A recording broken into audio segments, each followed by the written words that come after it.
এক আল্লাহর বান্দা বড় নেশাখোর, মদখোর, মদ পান করে, মদখানায় রওয়ানা। আল্লাহর বান্দা নাম হলো বাশার, পথের মধ্যে তাকায় দেখে একটা কোরআনুল কারীমের একটা ছোট্ট একটা আয়াত পড়ে আছে। আল্লাহর বান্দা বুঝতে পারছে এই কাগজটার মধ্যে আল্লাহর কালাম, কোরআনুল কারীমের কোনো একটা আয়াত লেখা। এই মদখোর যুবক এই কোরআনুল কারীমটাকে হাতে নিয়া, এই ছোট্ট কাগজটাকে হাতে নিয়ে তার জামা দিয়া পরিষ্কার করলেন, ধুলা বালু সরাইয়া দিলেন। ধুলা বালু সরাইয়া আল্লাহর বান্দা আবার রিটার্ন ঘরে চলে গেলেন। ঘরের ভিতরে গিয়া সুগন্ধি লাগাইয়া ঘরের সুন্দর জায়গা যেটা, ওই জায়গায় এই কাগজটাকে হেফাজত করে রাখলেন। হেফাজত করে রাইখা আবার মদখানায় রওনা হয়ে গেল। মদ পান কইরা এমন মাতাল হইয়া গেল, মুখ থেকে ফেনা পড়তেছে। ওই অবস্থায় আল্লাহর বান্দা বেহুশ হয়ে পড়ে আছে। ওই জামানার বড় বুজুর্গ, ওই জামানার সবচাইতে বড় বুজুর্গ হাসান বসরি রহমাতুল্লাহি আলাইহি, আমার আল্লাহ তাআলা এলকা করে দিলেন, এরে হাসান যাও অমুক মদের আড্ডাখানায় বাশার নামের এক বান্দা, ওই বান্দা মদ খেয়ে পড়ে আছে, ওই বান্দাকে উঠাইয়া তোমার দরবারে নিয়ে আসো। হাসান বসরি ওই মদের আড্ডাখানায় গিয়া জিজ্ঞাসা করতেছেন এখানে বাশার নামের বান্দাটাকে। সবাই বলে ওই যে মাতাল অবস্থায় মুখ থেকে ফেনা পড়তেছে, ওই বান্দাটাই হলো বাশার নামের বান্দা। হযরতে হাসান বসরি রহমাতুল্লাহি আলাইহি আল্লাহর ওলি, ওই যুবক আল্লাহর গোলাম তার মুখের ফেনাগুলা পরিষ্কার করে দিতেছেন, পানি দিয়া ছিটা দিলেন। চোখ খুলে গেল, তাকাইয়া দেখে হাসান বসরি তার সামনে দাঁড়ানো, জমানার সবচাইতে বড় বুজুর্গ। এবার বাশার নামের বান্দা বলেন, ও আল্লাহর ওলি, এখানে আপনি কেমনে আসছেন? বলে চলো তুমি আমার সাথে আমার দরবারে চলো, যাইতে যাইতে কথা বলবো। আমার আল্লাহ তাআলা জানায় দেয়, হাসান এই বান্দারে মদখানা থেকে তোমারে কেন আনতে বলছি জানোনি? এই বান্দা আমার কোরআনুল কারীমের একটা আয়াত, বিসমিল্লাহির রহমানির রহিম, এইটা রাস্তার ভিতরে পইরা যখন পাইল, রাস্তার ভিতরে পড়া ছিল নর্দমার ভিতরে, এই বান্দা উঠাইল। আমার আল্লাহ তাআলা বলেন, ইয়া হাসান ফাতিবিনাকা, এই বান্দা আমার নামকে পবিত্র করেছে, এজন্য আমি আল্লাহ এই বান্দার পিছনের জীবনের সব গুনাহগুলা মাফ করাইয়া তার নামটা ওলির দপ্তরে লিখে দিয়েছি। ইন্না আউওয়ালা বাইতি উযিআ লিন-নাস লাল্লাযী বিবাক্কাতা মুবারাকা ওয়া হুদাল লিল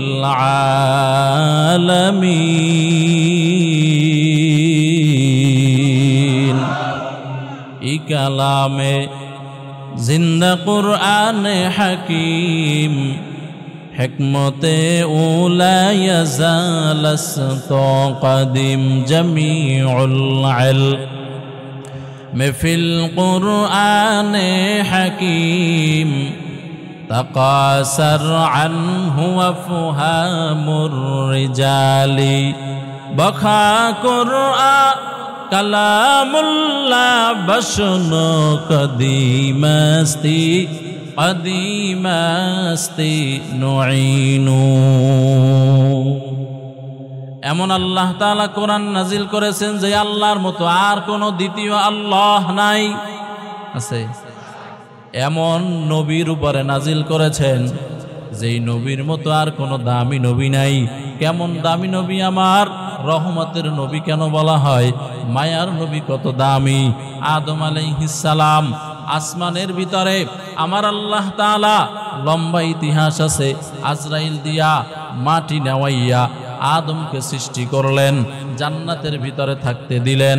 আদম বলেন একা একা জান্নাতে ভালো লাগে না, আমগো দেশে কয় একা আর বোকা সমান, ঠিক নেই? এই আল্লাহর গোলাম, আল্লাহ সহধর্মিনী বানাইয়া দিল। কারণ একা একা বসবাস করা যায় না।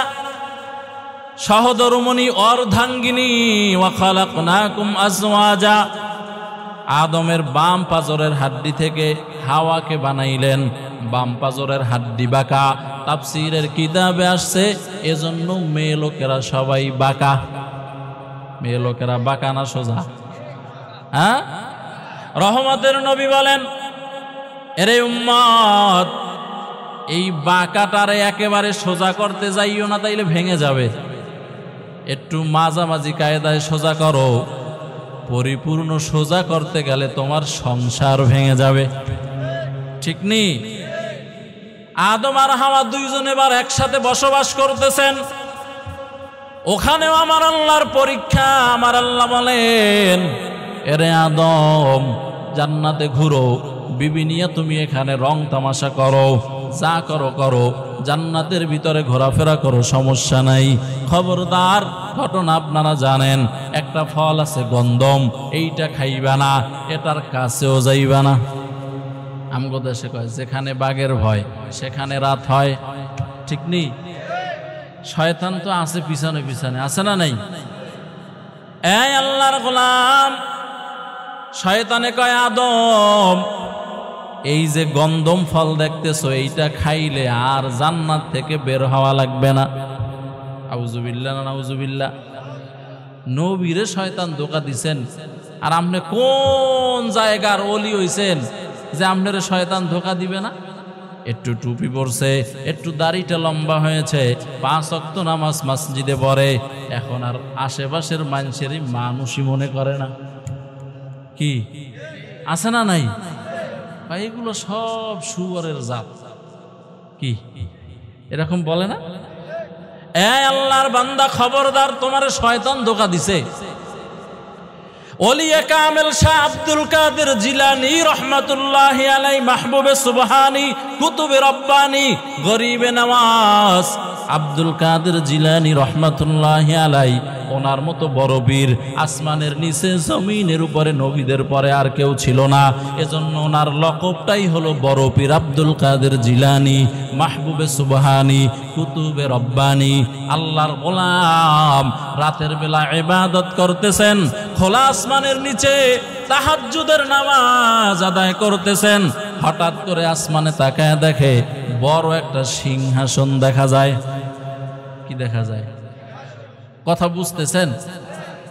সিংহাসনের ভিতর থেকে আওয়াজ আসতে, এই আব্দুল কাদের, জীবনে কত রাত্র ঘুমাইলি না?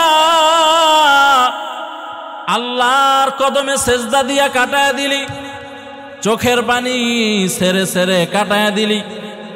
যাও, আল্লাহর পক্ষ থেকে ঘোষণা আসছে, আব্দুল কাদের, আর ইবাদত করা লাগবে না, তুমি মাফ পেয়ে জান্নাতের মেহমান হয়ে গেছো। সুবহানাল্লাহ তো কোন, কিন্তু ওয়াজটা করতেছে শয়তানে। কে করতেছে?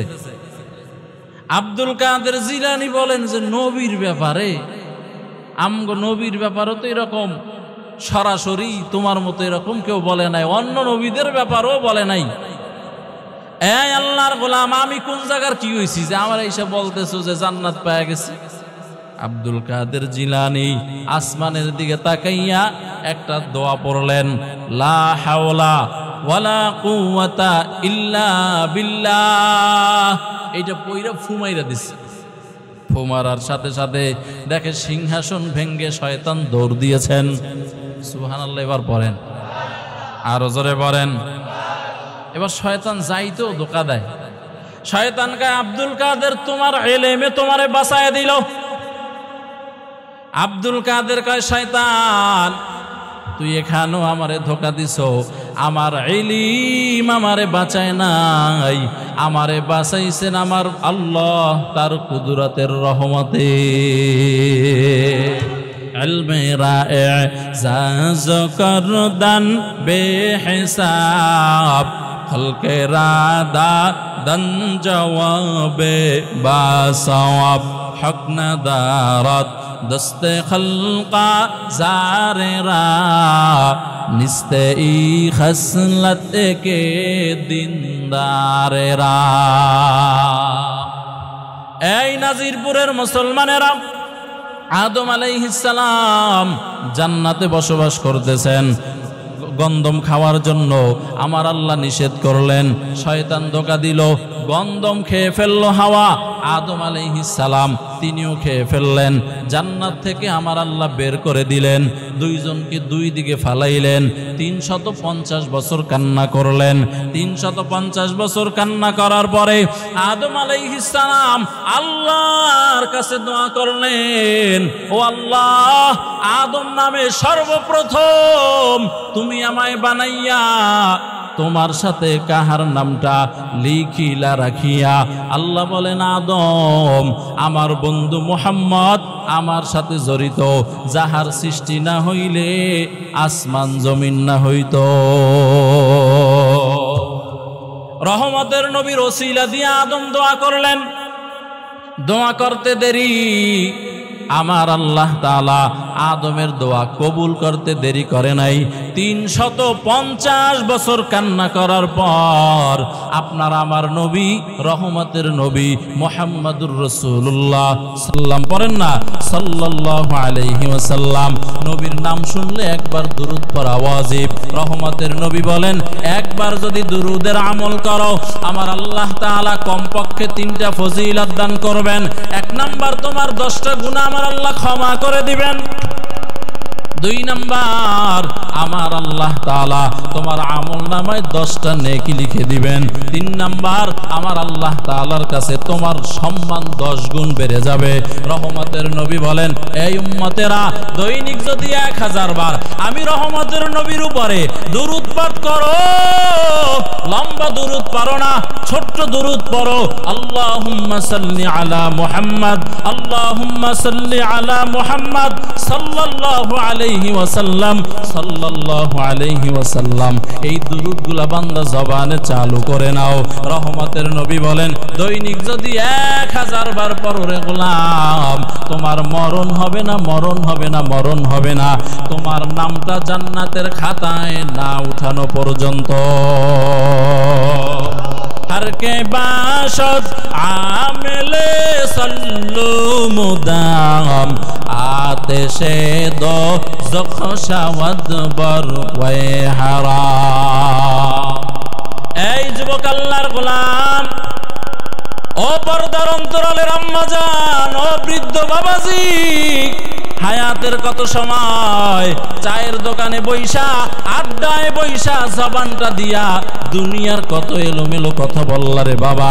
অথচ এই জিহ্বাটা তো আমার আল্লাহ তাআলা দিয়েছেন বড় নেয়ামত। কেমন জিহ্বা নেয়ামত! এই জিহ্বার ভিতরে একই টাইম, একই সময়ের ভিতরে বিভিন্ন আইটেমের খাবার দেন। এক এক আইটেমের খাবার এক এক রকমের মজা কে লাগায়? আসতে বললে হবে না, জোরে বলেন। ও আল্লাহর গোলাম, হঠাৎ করে খাইতেছেন খাইতেছেন, একটু তেঁতুল মুখে পড়ছে, ঠোঁট ভেটকায় গেছে। ও আল্লাহর বান্দারা, কারণ তেঁতুল হলো টক লাগে, মিষ্টির ভিতরে তেঁতুল দিছেন তো তেঁতুলে এবার আপনার জিহ্বায় বাড়ি মারে, এটা টক। ও আল্লাহর গোলাম, নাকের ভিতরে আল্লাহ এমন একটা ঘেরান নেওয়ার শক্তি দান করেছেন যে বান্দা তুমি ঘেরান নিলেই বুঝতে পারো এটা ভালো নাকি মন্দ, ঠিক কিনা, জোরে বলেন। ও আল্লাহর গোলাম, আল্লাহর দেওয়া জিনিস দিয়ে কারে খুশি করো? রহমতের নবীর উপরে দুরূদ পাঠ করিও।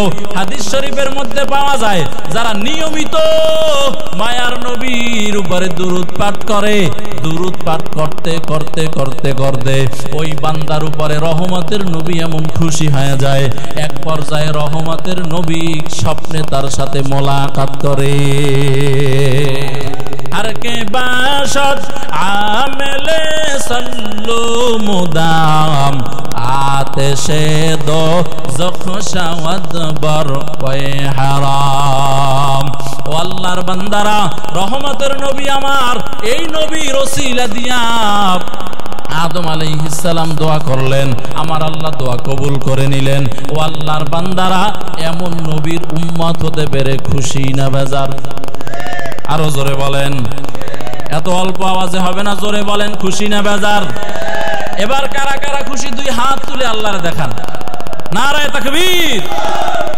ও আল্লাহ, আপনি আপনার কুদরতের ক্যামেরা দিয়ে ভিডিও করে রাখেন, আমরা মায়ার নবীর উম্মত হতে পেরে খুশি। ও আল্লাহ, নবীর ওসিলায় আমাদের জিন্দেগির সমস্ত গুনাহগুলো মাফ করে দেন। রহমতের নবীর উম্মত হতে পেরে অন্য নবীরা নবী হইয়াও আল্লাহর কাছে দোয়া করেছেন, আল্লাহ আমারে যদি নবী না বানাইয়া আখিরি জামানার পয়গম্বর নবী মুহাম্মদের উম্মত বানায় দিতেন, কপাল ধন্য হয়ে যাইত। এজন্য ঈসা পয়গম্বর আলাইহিস সালাতু ওয়াস সালাম, যে ঈসা পয়গম্বর আল্লাহ বাবা সারা শুধু মেয়ে লোকের মাধ্যমে আল্লাহর কুদরতে দুনিয়াতে পাঠাইছেন, এই ঈসা পয়গম্বর আল্লাহর কাছে দোয়া করেছেন, মালিক আমারে নবী না বানাইয়া আখিরি জামানার পয়গম্বরের উম্মত বানাইলে কপাল ধন্য হয়ে যাইত। আমার আল্লাহ তাআলা ঈসা পয়গম্বরের দোয়া কবুল করে আজও আসমানে উঠায় রাখছেন। এই যে শেষ জমানায় নবী রহমাতুল লিল আলামিনের উম্মত হিসাবে ঈসা নবীকে আল্লাহ বার দুনিয়ায় পাঠায় দিবে। দেখে যা কুরআন মে আয়ে মুহতারাম, মুস্তাফা কি উম্মতি খায়রুল উম্মাম।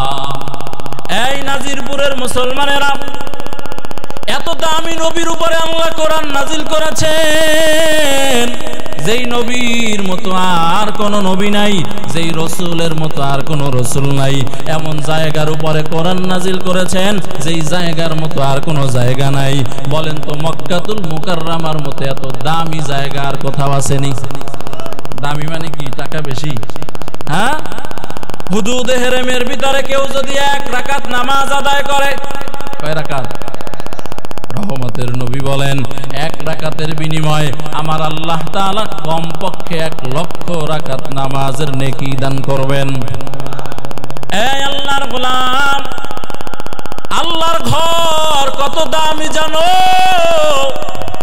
কেউ যদি আল্লাহর ঘর বাইতুল্লাহর দিকে শুধু তাকায়, ও আল্লাহর গোলাম কোন নেক আমল করে নাই, শুধু তাকাইছে, আন নজরু ইলাল কাবা, কাবার দিকে তাকাইলে সাথে সাথে আমল নামায় নেকি লেখা আরম্ভ হয়ে যায়। মুফাসসিরিনে কেরাম বলেন, এই হুদুদে হেরেমের ভিতরে শুধু নামাজ পড়লে 1 রাকাতে 1 লক্ষ তা না, জিকির করবা একবার সুবহানাল্লাহ, একবার সুবহানাল্লাহর বিনিময়ে 1 লক্ষ সুবহানাল্লাহর নেকি দান করা হবে। ও আল্লাহর গোলাম, ওখানে গিয়ে একবার দুরূদ পড়বা তো 1 লক্ষ দুরূদের নেকি দান করা হবে। এই হুদুদে হেরেমের ভিতরে মক্কাতুল মুকাররমার দাম বাড়লো কেন? এক কথায় জবাব হলো আল্লাহর কালাম, কোরআনুল কারীমের কারণে দামটা বেড়ে গেল। 2 নাম্বার, এই কোরআন গেল মদিনায়, মদিনার দামটাও বেড়ে গেল। কেমন বাড়লো? বলে মসজিদে নববীতে কেউ যদি নামাজ আদায় করে, কমপক্ষে আমার আল্লাহ তাআলা এই মসজিদে নববীতে, মদিনার মসজিদে আল্লাহর রাসূল যেই মসজিদের ইমাম ও খতিব ছিলেন, এই মসজিদে নামাজ আদায় করলে কমপক্ষে 50,000 রাকাত নামাজের নেকি দান করা হয়। বলে ওখানে জিকির করবা, তাসবিহ পড়বা, তাহলিল করবা, যত যত নেক আমল আছে করো, প্রত্যেকটা নেক আমলের বিনিময় আমার আল্লাহ তাআলা 50,000 করে নেকি দান করবেন। আর একটা মসজিদ আছে ফিলিস্তিনের জমিনে, ওই মসজিদের নাম হলো বাইতুল মুকাদ্দাস। কি নাম? চিনেননি? হ্যাঁ, কেমনে চিনেন? যে বেঈমানেরা, ইসরায়েলেরা এতদিন পর্যন্ত ফিলিস্তিনের মসজিদ দখল করে রেখেছিল।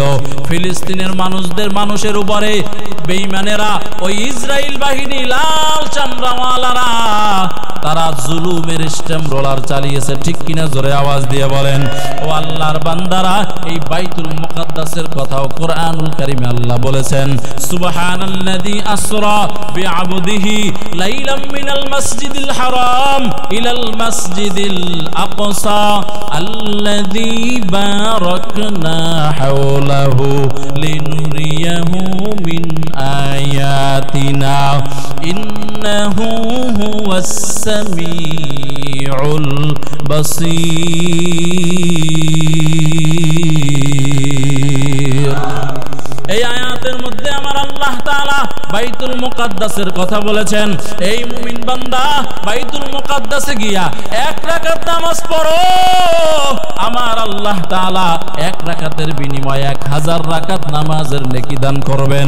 এই বাইতুল মুকাদ্দাস দামি হয়ে গেল কেন? আল্লাহর কালাম কোরআনুল কারীমের কারণে। এরে আল্লাহর গোলাম, কিতাবের মধ্যে ঘটনা আসছে, ও নাজিরপুরের যুবক, আল্লাহর কালাম কোরআনকে মহব্বত করিও, কারণ কোরআন এমন এক কিতাব যেটা দেখলে সওয়াব, ধরলে সওয়াব, পড়লে সওয়াব, শুনলে সওয়াব। আরো আস্তে করে বলেন, ও আল্লাহর বান্দারা, এই জিহ্বাটা দিয়ে মহব্বতে জোরে বলেন সুবহানাল্লাহ। চট্টগ্রামের জমিনে এক ওলিয়ে কামেল ঘুমিয়ে আছেন। বাংলাদেশের উলামায়ে কেরাম তারে চিনবেন। বাংলাদেশের সবচাইতে বড় মুফতি ছিল, এর নাম ছিল মুফতি ফয়জুল্লাহ রহমাতুল্লাহি আলাইহি। হাটহাজারী মাদ্রাসার নাম শুনছেন? এই হাটহাজারী মাদ্রাসার প্রধান মুফতি ছিল। এখন হাটহাজারী মাদ্রাসা থেকে আরেকটু দূরে গিয়া মেখল মাদ্রাসা প্রতিষ্ঠা করেছেন। ও আল্লাহর গোলাম, এই মুফতি ফয়জুল্লাহ রহমাতুল্লাহি আলাইহি যখন অসুস্থ হয়ে গেলেন, অসুস্থ হওয়ার পরে ডাক্তার ওই কালের সবচাইতে বড় ডাক্তারের কাছে নিয়ে গেল। ডাক্তার পরীক্ষা কইরা বলেন, ও উলামায়ে কেরাম, এই বান্দাকে তো মানুষের মতো দেখা যায় না, এর তো ফেরেশতা মনে হয়, ফেরেশতা মনে হয়। আল্লাহু আকবার, জোরে আওয়াজ দিয়ে বলেন। বলে এর তো মানুষ বোঝা যায় না, ফেরেশতা মনে হয়। ও আল্লাহর গোলাম বলে, এই বান্দারে আমার কাছে আর চিকিৎসা করার জন্য আনা লাগবে না, এ যখন অসুস্থ হয়ে যাবে আমার খবর বলবেন, আমি বাড়িতে গিয়া চিকিৎসা করে আসব। আল্লাহর গোলাম ঠিকই যখন অসুস্থ হয়ে গেলেন, 86 বছর বয়স হয়ে গেল, মৃত্যু শয্যায় শায়িত হয়ে গেল, কথা বলে না, কিন্তু ঠোঁট দুইটা বিড়বিড় করে নড়তেছে। আল্লাহু আকবার, জোরে বলেন। এই নাজিরপুরের মুসলমানেরা, ও পর্দার অন্তরালের মা, ও যুবক, একটু দিলের কানটা লাগাইয়া শুনিও। উনিও একজন মানুষ, তুমিও মানুষ, আমিও মানুষ। ওনার হায়াতটা কেমনে ব্যয় হইল, তোমার আমার হায়াতটা কেমনে ব্যয় হইতেছে। এরে আল্লাহর গোলাম, ডাক্তার, ওনার নাম হলো নুরুল ইসলাম, ওই সময়ের সবচাইতে বড় ডাক্তার। দেখবেন বড় ডাক্তার যারা, এদের আশেপাশে আরো 2-4 জন সব সময় সাপোর্টিং থাকে, ঠিক নেই? বড় হুজুর যারা, একলগে আশেপাশে বড় বড় হুজুর কি থাকে, ডাক্তারের সাথে আরো বড় বড় ডাক্তার আছেন, ওলামায়ে কেরাম বসা। মুফতি ফয়জুল্লাহ রহমাতুল্লাহি আলাইহি মাইক্রোস্কোপ যন্ত্র দিয়া বুকের ভিতরে ধরে, হাঁটুর ভিতরে ধরে, কোনুর ভিতরে ধরে, দেখেনি আল্লাহর গোলাম জীবিত আছে নাকি দুনিয়া থেকে বিদায় হয়ে গেল। আল্লাহর বান্দা নুরুল ইসলাম ডাক্তার সাহেব বলেন, যারা সহসঙ্গী আছে বলে তোমরা বের হয়ে যাও, শুধু আলেমেরা থাকবে। জবানের ভিতরে মুফতি ফয়জুল্লাহর কথা নাই, চোখ দুইটা বন্ধ। ও আল্লাহর গোলাম, এই নুরুল ইসলাম ডাক্তার সাহেব বলেন, আল্লাহর কসম, এই বান্দার যেই জায়গায় আমি যন্ত্র লাগাই, 1,000 মানুষ একসাথে বৈশা জিকির করলে যেমন আওয়াজ হয়, এই বান্দার প্রত্যেকটা অঙ্গ থেকে ওইভাবে জিকির বের হইতেছে। জিকিরে হক আহমদ গজাই রুহেরা মরহমদ ঈদলে মজরুহেরা দিল जो खाली याद हक से आए जावा खाने शैतायो दिल बेगुमा। ए अल्लाहर गोलाम, ও যুবকেরা, এই জবানটা দিয়ে আল্লাহর নামের স্মরণ করিও। এই যৌবন তোমার থাকবে না, থাকবে তোমার আগে তোমার বাবাও তোমার মতো যুবক ছিল, তোমার বাবার যৌবন কেউ ধরে রাখতে পারে নাই। মুরব্বীরা বলেন, ঘড়ির বিদ্যা হাতের ভিতরে ঘড়ি রাখিও, ঘড়ি রাইখা এই ঘড়ির টাইমের দিকে তাকাইও। ঘড়ি যেমন সেকেন্ডে সেকেন্ডে সেকেন্ডে সেকেন্ডে চলতেছে, এরে আল্লাহর গোলাম, তোমার আমার হায়াতও এই রকম ভাবে, হায়াতের সময়টাও সেকেন্ডে সেকেন্ডে, মিনিট আর মিনিট, ঘন্টা সে ঘন্টা, দিন বাই বিধিন তোমার আমার হায়াতের রশিও বন্ধ খাটো হইতেছে। এ আল্লাহর গোলাম, কুরআনুল কারীম মহব্বত করিও রে যুবক, পর্দার অন্তরালের আম্মা জানেরা, সকাল আর বিকাল আল্লাহর কালাম কুরআনুল কারীম হাতে নিয়া যদি বলেন হুজুর আমি তো কোরআন পড়তে পারি না, এর যুবক ভাই শিক্ষার কোনো বয়স নাই। নামাজ পড়া যেরকম ফরজ, রোজা রাখা যেরকম ফরজ, পর্দা করা যেরকম ফরজ, টাকা পয়সা থাকলে যাকাত দেওয়া যেমন ফরজ, হজ্জে বাইতুল্লাহ করা ফরজ, হালাল খাবার গ্রহণ করা ফরজ, এরকম যত ফরজ বিধান আছে ও যুবক ও বৃদ্ধ বাবাজি মুসলমান ভাইয়েরা, প্রত্যেকটা মুসলমান নর এবং নারী, পুরুষ এবং মহিলা, আকেল বালেগ, এদের উপরে কোরআনুল কারীম শিক্ষা করাও ফরজ। কোরআনুল কারীম কেউ যদি শিক্ষা না করে আর কেউ যদি সন্তানকে শিক্ষা না দেয়, এই দুই অপরাধে, এক নম্বরে শিক্ষা করো নাই, দুই নম্বরে শিক্ষা দাও নাই, এই দুই অপরাধে আমার আল্লাহ তাআলা কিয়ামতের ময়দানে দোনোজনকে জাহান্নামে ফালায় দিবেন। কোরআনুল কারীমের মধ্যে আয়াত আসছে, আল্লাহ তাআলার দরবারে সন্তান দাঁড়াইয়া অভিযোগ করবেন, আল্লাহ আমার বাবা আমারে কোরআন শিক্ষা দেয় নাই, আমার মা আমারে কোরআন শিক্ষা দেয় নাই, আমি ইচ্ছা করে শিখি নাই এমনটা নয়, আজকে আমি একা জাহান্নামে যাব না, আমার আব্বা আম্মাকে নিয়ে জাহান্নামে যাব। কি আউযুবিল্লাহ না নাউযুবিল্লাহ? আরো জোরে বলেন।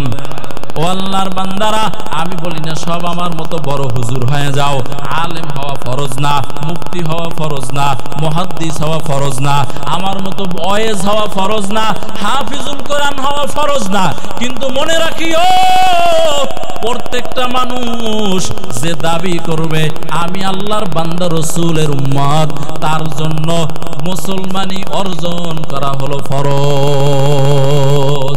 মুসলমান হওয়া কি? জোরে বলেন। মুসলমান হতে হলে কোরআন ছাড়া মুসলমান হওয়া যাবে না, কোরআনের সঠিক শিক্ষা ছাড়া মুসলমান হওয়া যাবে না। লম্বা কথা ছেড়ে দিলাম। ও আল্লাহর বান্দারা, তবে এতটুকু বুঝিয়েন যে কোরআনটা শিখতে হবে। ও আল্লাহর গোলাম, যদি বলেন আমি জীবনেও সময় পাই না, ব্যস্ত ব্যস্ত ব্যস্ত, ও আল্লাহর বান্দা বলেন আপনি কার জন্য ব্যস্ত? যেই আল্লাহর বান্দাদের জন্য ব্যস্ত, যেই আল্লাহর বান্দীদের জন্য ব্যস্ত, যেই ছেলে মেয়ে স্ত্রী পরিজন মা বাবা ভাই বোনের জন্য আপনি ব্যস্ত। আল্লাহ না করুন আজকে রাত্রে যদি চোখ বন্ধ হয়ে যায়, বলেন তো এরা আপনার সাথে কবরে যাবেনি? আরো জোরে বলেন। এই আল্লাহর গোলাম, একটু এই মেধাটা দিয়ে চিন্তা করিও, আমি কার জন্য মাথার ঘাম পায়ে ফালাইয়া রোজগার করতেছি? সবাই স্বার্থপর, স্বার্থে আঘাত লাগলে বউ আমারে চিনে না। এটা খালি আমনেগো বেলায় না আমগো বেলায়? কি কথা বলেন না কেন? একটু বউয়ের উল্টা চইলে দেখেন, আপনি হুজুর হইলে কাম হইব, আপনার বিছানায় পাশেও লইব না, কইবা আর খাটে ঘুমাও। ঠিক নেই? সবাই স্বার্থপর। ও আল্লাহর গোলাম, স্বার্থ ছাড়া দুইজন আছে, একজন হলেন আল্লাহ আর একজন হলেন রাসূল। কথা বলে না? একজনকে আর একজনকে, আর দুনিয়ার যারা আছে সবাই হলো বান্দা স্বার্থপর। ও আল্লাহর বান্দারা, কাদের জন্য কি করো? ও আল্লাহর গোলাম, এজন্য এদের জন্য খেদমত করবা, কাজ করবা, সব ঠিক আছে, তবে ফাঁকে ফাঁকে এই যে আপনাদের মসজিদের ইমাম সাহেব, আলহামদুলিল্লাহ যোগ্য ইমাম সাহেব, ওনার সাথে সময় লাগান। হযরত আমারে 10টা সূরা শিখায়া দেন, অথবা আমারে 10টারও দরকার নাই, 5টা সূরা শিখায়া দেন। আলহামদুলিল্লাহ সূরাটা বিশুদ্ধ বানায় দেন। রুকুর তাসবিহ সুবহানা রাব্বিয়াল আযীম এটা যেন সুন্দর করে বলতে পারি, মস্ক করায়া দেন। তাশাহুদ পড়ায়া দেন, দুরূদ শরীফ পড়ায়া দেন, দোয়ায়ে মাসুরা পড়ায়া দেন, দোয়ায়ে কুনুতটা পড়ায়া দেন। ও আল্লাহর গোলাম, এই অবস্থায় যদি আপনি ইলম অর্জন করে করে এইভাবে যদি আল্লাহর রাস্তায় বান্দা চলতে থাকো, এই অবস্থায় যদি বান্দা তোমার মরণ হয়ে যায়, রহমতের নবী বলেন তোমার মরণটা সাধারণ কোনো মরণ হবে না, তোমার মরণ হবে শহীদি দরজার মরণ। এই আল্লাহর গোলাম, এজন্য কোরআনটা শিখিও। ও আল্লাহর গোলাম, যদি বলেন হুজুর পুরা কোরআন পারি না, বললাম তো 3-4টা সূরা শিখিয়েন, আর বিশেষভাবে সূরাতুল ইখলাসটা শিখিয়েন।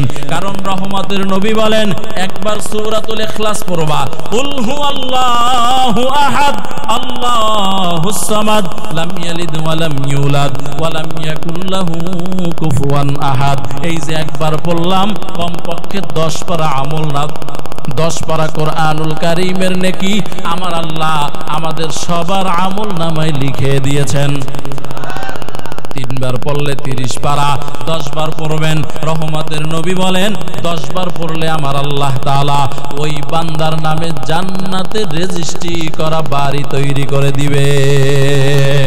বেহেশত কে আজারে নবাশত কাছে কারে কাছে রাবা নবাশত। ও যুবক, বলো তুমি তোমার হায়াতের কত সময় খেলায় আর খেলায় কাটায় দিলা? 10 বার সূরাতুল ইখলাস পড়তে 5 মিনিটও সময় লাগে না, ঠিক কিনা জোরে বলেন। ও পর্দার অন্তরালের আম্মা জানেরা, সকালবেলা ঘুম থেকে আগে উঠিও, উঠা নামাজটা পড়া, এরপরে আম্মা জান আল্লাহর কালাম কোরআনুল কারীম হাতে নিয়ে এরপরে আল্লাহর কালামটারে দেখিও, পড়িও। ও আল্লাহর বান্দারা, কিতাবের মধ্যে ঘটনা আসছে, ও যুবকেরা মনটা লাগাইয়া শুনো। এক আল্লাহর বান্দা বড় নেশাখোর, মদখোর, মদ পান করে, মদখানায় রওয়ানা। আল্লাহর বান্দা নাম হলো বাশার, পথের মধ্যে তাকায় দেখে একটা কোরআনুল কারীমের একটা ছোট্ট একটা আয়াত পড়ে আছে। আল্লাহর বান্দা বুঝতে পারছে এই কাগজটার মধ্যে আল্লাহর কালাম কোরআনুল কারীমের কোনো একটা আয়াত লেখা। এই মদখোর যুবক এই কোরআনুল কারীমটাকে হাতে নিয়া, এই ছোট্ট কাগজটাকে হাতে নিয়ে তার জামা দিয়া পরিষ্কার করলেন, ধুলা বালু সরাইয়া দিলেন। ধুলা বালু সরাইয়া আল্লাহর বান্দা আবার রিটার্ন ঘরে চলে গেলেন। ঘরের ভিতরে গিয়া সুগন্ধি লাগাইয়া ঘরের সুন্দর জায়গা যেটা, ওই জায়গায় এই কাগজটাকে হেফাজত করে রাখলেন। হেফাজত করে রাইখা আবার মদখানায় রওনা হয়ে গেল। মদ পান কইরা এমন মাতাল হইয়া গেল, মুখ থেকে ফেনা পড়তেছে। ওই অবস্থায় আল্লাহর বান্দা বেহুশ হয়ে পড়ে আছে। ওই জামানার বড় বুজুর্গ, ওই জামানার সবচাইতে বড় বুজুর্গ হাসান বসরি রহমাতুল্লাহি আলাইহি, আমার আল্লাহ তাআলা এলকা করে দিলেন, এরে হাসান যাও অমুক মদের আড্ডাখানায় বাশার নামের এক বান্দা, ওই বান্দা মদ খেয়ে পড়ে আছে, ওই বান্দাকে উঠাইয়া তোমার দরবারে নিয়ে আসো। হাসান বসরি ওই মদের আড্ডাখানায় গিয়া জিজ্ঞাসা করতেছেন এখানে বাশার নামের বান্দাটাকে। সবাই বলে ওই যে মাতাল অবস্থায় মুখ থেকে ফেনা পড়তেছে, ওই বান্দাটাই হলো বাশার নামের বান্দা। হযরতে হাসান বসরি রহমাতুল্লাহি আলাইহি আল্লাহর ওলি, ওই যুবক আল্লাহর গোলাম তার মুখের ফেনাগুলা পরিষ্কার করে দিতেছেন, পানি দিয়া ছিটা দিলেন, চোখ খুলে গেল, তাকাইয়া দেখে হাসান বসরি তার সামনে দাঁড়ানো, জমানার সবচাইতে বড় বুজুর্গ। এবার বাশার নামের বান্দা বলেন, ও আল্লাহর ওলি, এখানে আপনি কেমনে আসছেন? বলে চলো তুমি আমার সাথে আমার দরবারে চলো, যাইতে যাইতে কথা বলবো। আমার আল্লাহ তাআলা জানায় দেয়, হাসান এই বান্দারে মদখানা থেকে তোমারে কেন আনতে বলছি জানোনি? এই বান্দা আমার কোরআনুল কারীমের একটা আয়াত, বিসমিল্লাহির রহমানির রহিম, এইটা রাস্তার ভিতরে পইরা যখন পাইল, রাস্তার ভিতরে পড়া ছিল নর্দমার ভিতরে, এই বান্দা উঠাইল। আমার আল্লাহ তাআলা বলেন, ইয়া হাসান ফাতিবিনাকা, এই বান্দা আমার নামকে পবিত্র করেছে, এজন্য আমি আল্লাহ এই বান্দার পিছনের জীবনের সব গুনাহগুলা মাফ করাইয়া তার নামটা ওলির দপ্তরে লিখে দিয়েছি। ও আল্লাহর বান্দারা, ও নাজিরপুরের মুসলমানেরা, ও পর্দার অন্তরালের আম্মা জানেরা, একজন মদখোর আল্লাহর কালাম ভালোবাসা যদি আল্লাহর ওলি হইতে ঘুমাইতে পারে। ও বাবা, তুমি কেন পারবা না? তোমার ঘরে একটা কোরআন রাখো, সকাল আর বিকাল এই কোরআনটারে বান্দা তুমি দেখো, আর চোখের পানি সারিয়া বলো হাজা কালামু রব্বি, এটাই তো আমার আল্লাহর কালাম, আমি বান্দা পড়তে জানি না। ও আল্লাহর বান্দারা, এইভাবে যদি সকাল আর বিকাল আল্লাহর কালামটা হাতে নিয়া চোখে পানি লইয়া আমার আল্লাহরে ডাক দাও, আমি বান্দা বলে গেলাম, আজকে বাড়িতে গিয়া লিখে নিবেন, ও আল্লাহর গোলাম, আপনার ঔরসে আপনার বংশে হক্কানি রব্বানি আলেম আল্লাহ পয়দা করে দিবেন আপনার চোখের পানির বরকতে। এরে আল্লাহর বান্দারা, ও পর্দার অন্তরালের আম্মা জানেরা, মনটা কি চায় না একটা আলেমের মা হইয়া কবরে যাইবা, একটা হাফেজে কোরআনের বাবা হইয়া কবরে যাইবা? রহমতের নবী বলেন, ও আল্লাহর গোলাম, যাদের সন্তান হাফিজুল কোরআন হয়ে গেল, আলিমুল কোরআন হয়ে গেল, আমার আল্লাহ তাআলা কিয়ামতের ময়দানে ওই হাফেজে কোরআনদেরকে ডাকবেন, ডাইকা বলবেন ইউকালু লিসাহিবিল কোরআন, ও হাফেজুল কোরআন সন্তানের আয়, আমি আল্লাহর সামনে দাঁড়াও। আল্লাহর সামনে দাঁড়াইয়া আমার আল্লাহ বলবেন ইকরা ওয়ারাত্তিল কামা কুনতা তুরাত্তিল ফিদ দুনিয়া, ও হাফিজুল কোরআন, কত রাত্র তুই ঘুমাইতে পারো নাই? আমার মাদ্রাসায় হেফজখানায়, আপনাদের এলাকায় মাদ্রাসায় হেফজখানায় যাবেন, দেখবেন রাতের বেলায় 3:30 4টা বাজে, এই যে কনকনে ঠান্ডার দিন সামনে আসতেছে, ঠান্ডা আর গরম নাই, ওই ছোট ছোট বাচ্চাগুলো রাতের বেলায় ঠান্ডা পানি দিয়ে ওযু বানাইয়া আল্লাহর কুদরতি কদমে সেজদা দিয়া এরা চোখের পানি ছেড়ে ছেড়ে কান্না করেন আর বলেন মালিক, বহু ছাত্র আছে মা নাই বাবা নাই, ঈদের দিন বাড়িতে যাইতে পারে না, এমনও বহু ছাত্র আমাদের মাদ্রাসাগুলোতে আছে, এরা চোখের পানি ছেড়ে ছেড়ে কাঁদেন আর বলেন আল্লাহ, এই অল্প বয়সে মা নিয়ে গেছো, বাবা নিয়ে গেছো, ও আল্লাহ, কিন্তু কোরআনটা আমার সিনায় তুমি জমা করিয়া দিও। মা নিছো আফসোস নাই, বাবা নিছো আফসোস নাই, আল্লাহর কালামটা, ও আল্লাহ, কোরআনটা আমাকে হেফজ করার তৌফিক দিও। এরকম বলে বলে বহু ছাত্ররা কান্না করেন। ও আল্লাহর বান্দা, মনে করিও না এমনি এমনি মনে হয় হাফেজ হয়ে যায়, না না রে বাবা, মা বাবার দোয়া থাকা লাগে, নিজের দোয়া থাকা লাগে, চোখের পানি ছাড়া লাগে, এমনি এমনি হাফেজ হওয়া যায় না, আলেম হওয়া যায় না রে যুবক।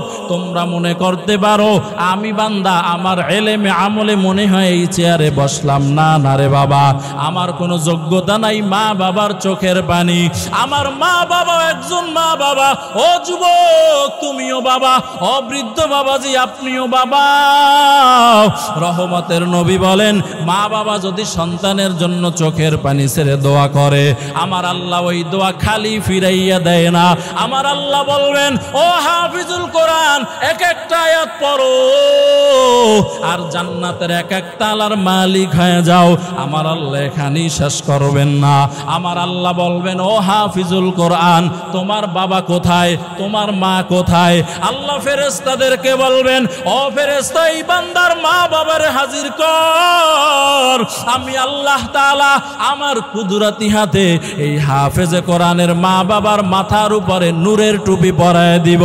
এরে যুবক, এজন্য এই মাহফিল থেকে তওবা করে নাও, আর নামাজ ছাড়বা না, বেপরদায় চলবা না। মন মতো তো কম চলো নাই, মনে চাইছে দাড়ি কামাইতে, কম দাড়ি কামাও নাই, মনে চাইছে মোবাইলের গুনাহ করতে, কম গুনাহ করো নাই রে বাবা, মনে চাইছে বান্দা বেপরদায় চলতে, কম বেপরদায় চলো নাই রে যুবক, মনে চাইছে বান্দা তুই নামাজ ছেড়ে দিছো, এরকম জীবনে কম হয় নাই। ও আল্লাহর বান্দারা, মরণকে ফাঁকি দেওয়ার কোনো সুযোগ নাই। আল্লাহর বান্দা, বালিশের সাথে মাথাটা লাগাই একটু চিন্তা করিও, ওই কুয়াকাটা থেকে আইসা ইমাম হুসাইন আমাদেরকে কি শুনাইয়া গেল, কি বলে গেল। এরে আল্লাহর গোলাম, তোমার মতো যুবক, তোমার মতো যুবক দাড়িওয়ালা নামাজি অভাব নাই, চাকরি করে, ব্যবসা করে, কৃষি কাজ করে, ভ্যান ড্রাইভার, রিক্সার ড্রাইভার, অভাব নাই, ঠিক কিনা জোরে বলেন। এরে যুবক, তুমি কেন পারবা না? তোমার কপাল মনে হয় পুড়ে গেল। ও আল্লাহর বান্দারা, আবার ডানে বামে তাকাইয়া দেখো, তোমার মতো কত যুবক দুনিয়া থেকে বিদায় হয়ে গেল, আগামীকালকে বাঁচবা এই গ্যারান্টি বান্দা নাই। এজন্য এখান থেকে তওবা করিয়া অন্তরটাকে পরিশুদ্ধ বানাইয়া আমার আল্লাহ তাআলার কাছে তওবার নিয়াত করো। আর নামাজ ছাড়বা না, বেপরদায় চলবা না। ও যুবকেরা, মোবাইলের গুনাহ করবা না, 5 ওয়াক্ত নামাজ পড়বা। যাদের মা বাবা আছে, মা বাবার খেদমত করিও, মা বাবার খেদমত করিয়া জান্নাত কামাই কইরা নিও। এরে যুবক, বহু আল্লাহর বান্দারা আছো, মা বাবার খবর নাও না। এরে যুবক, না না, খবরদার এমনটা করিও না। মা বাবার খেদমত করিও। যদি সম্মান চাও, যদি রিজিক চাও, যদি দুনিয়ায় ভালোভাবে বাঁচতে চাও, মা বাবার খেদমত করিও। রহমতের নবীর দাড়ি কামাইয়া মায়ার নবীরে আর কষ্ট দিও না। ও আম্মা জানেরা, 5 ওয়াক্ত নামাজ পড়ো, পর্দায় চলো, স্বামীর খেদমত করো। ও আম্মা জান, ভোর রাত্রে তাহাজ্জুদ পইরা সন্তানের জন্য চোখের পানি ছেড়ে ছেড়ে দোয়া করো। ও আম্মা জানেরা, শ্বশুর শাশুড়ির খেদমত করো, বেপরদায় চলিও না। সন্তানদেরকে মাদ্রাসায় পড়াও, নিজেরা কোরআন পড়ো।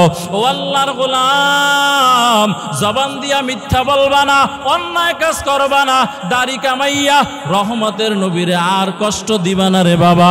নামাজ ছাড়বা না, বেপরদায় চলবা না, আলেম ওলামাকে বন্ধু বানায় চলবা, আল্লাহর কালাম কোরআনকে বন্ধু বানায় চলবা। তওবার জন্য অন্তর যদি রেডি হয়, খাঁটি নিয়াতে 2টা হাত আল্লাহকে দেখাইয়া দাও। নারায়ে তাকবীর। আয় আল্লাহ, সকলের হাতগুলো কবুল করে নেন। আয় আল্লাহ, সকলকে দাড়িওয়ালা নামাজি বানায় দেন। ও দয়ার মালিক, সকলকে খাঁটি পর্দাওয়ালা বানাইয়া দেন। আয় আল্লাহ, যেই কথাগুলো বললাম, সর্বপ্রথম আমাকে আমল করার তৌফিক দান করেন, আমার ভাইদেরকেও আমল করার তৌফিক আপনি দান করেন।